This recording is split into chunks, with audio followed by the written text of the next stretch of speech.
Ishlagani safarga ketgan qaysi do'stimizni xonadonidan xabar oldik? Ota-onasidan, oilasidan. 4 ta o'g'li bo'lsa ham bordingmi? Bu yerdan telefon qilishni bilyapmiz.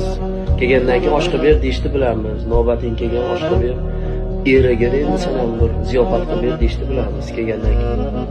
Foydasi esa orqasidan yurishni bilamiz. Do'stim deymiz, qiyomatligim deymiz. Qancha gaplarni gapiraveramiz. Lekin mana 1 oy bo'ldimi, 1 yil bo'ldi. Qaysi birini xonadonidan xabar oldik? Ertasiga uyga to'yto'non ko'tarib bordingmi? Yo borib otasiga, onasiga bizga bitta xizmat bormi?